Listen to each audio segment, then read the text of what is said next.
গরম, অস্বস্তি আর দাবদাহের দীর্ঘ অপেক্ষার অবসান ঘটিয়ে অবশেষে বাংলার আকাশ জুড়ে সক্রিয় হয়েছে মৌসুমি বায়ু।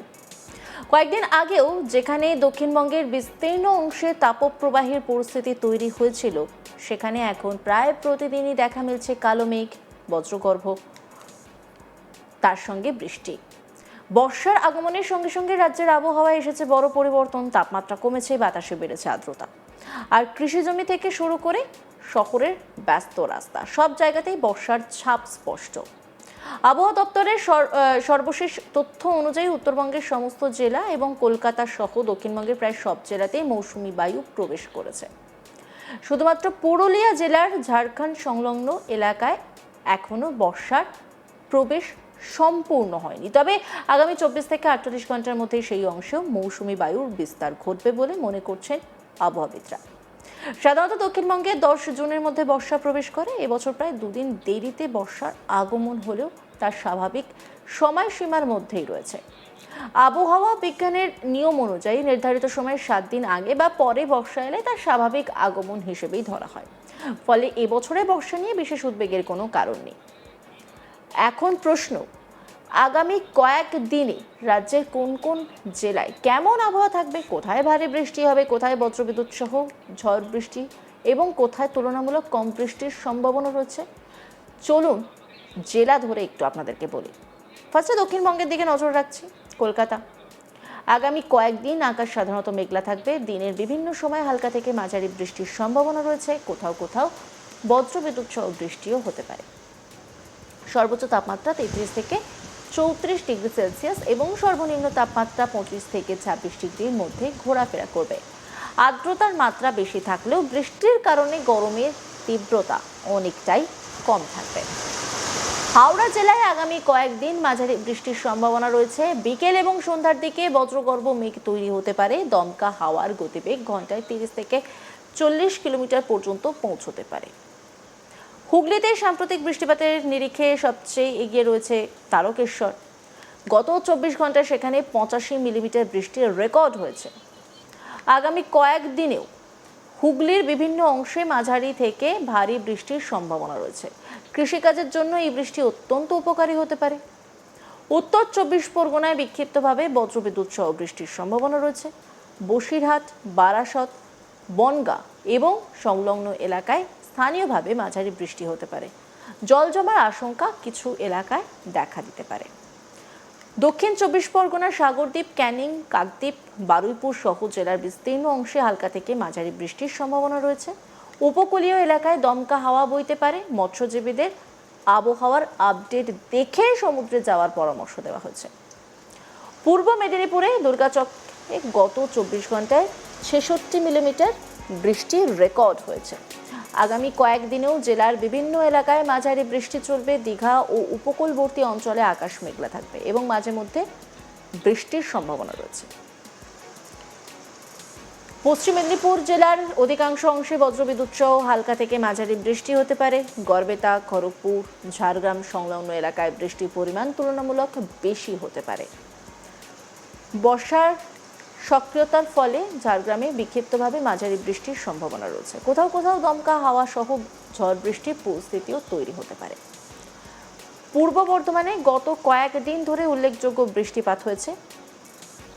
আগামী কয়েকদিনও মাঝারি বৃষ্টি অব্যাহত থাকবে। ধান চাষের জন্য এই বৃষ্টি ইতিবাচক প্রভাব ফেলবে বলে আশা করা হচ্ছে। পশ্চিম বর্ধমানের আসানসোল, দুর্গাপুর এবং রানীগঞ্জ এই সমস্ত জায়গায় বিকেল ও সন্ধ্যার দিকে বজ্রবিদ্যুৎ সহ বৃষ্টির সম্ভাবনা রয়েছে। তাপমাত্রা স্বাভাবিকের নিচে থাকবে। বীরভূম জেলায় আগামী কয়েকদিন হালকা থেকে মাঝারি বৃষ্টি চলবে। রামপুরহাট ও সিউড়ি মহকুমার বজ্রবিদ্যুতের সম্ভাবনা রয়েছে। স্থানীয় বাসিন্দাদের সতর্ক থাকার পরামর্শ দেওয়া হয়েছে।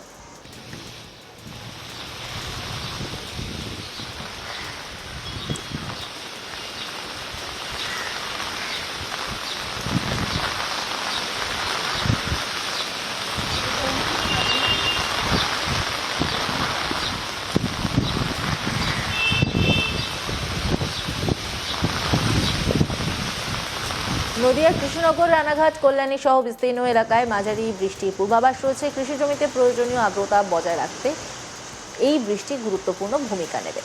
মুর্শিদাবাদে বিক্ষিপ্তভাবে মাঝারি বৃষ্টি হতে পারে। লালবাগ, বহরমপুর এবং জিয়াগঞ্জ এলাকায় বজ্রবিদ্যুৎ সহ বৃষ্টির সম্ভাবনা রয়েছে। বাঁকুড়ার বিভিন্ন অংশে ইতিমধ্যেই 60 মিলিমিটারের বেশি বৃষ্টিপাত হয়েছে। আগামী কয়েকদিনও বৃষ্টি অব্যাহত থাকবে। জেলায় জলাধারগুলিতে জলস্তর বৃদ্ধির সম্ভাবনা রয়েছে। পুরুলিয়ার কিছু জায়গা যেমন ঝাড়খণ্ড সংলগ্ন এলাকায় এখনো বর্ষার প্রবেশ সম্পূর্ণ হয়নি, তবে আগামী 1 থেকে 2 দিনের মধ্যেই পরিস্থিতি পরিবর্তন হতে পারে। জেলার অধিকাংশ এলাকায় বজ্রবিদ্যুৎ সহ বৃষ্টির সম্ভাবনা রয়েছে।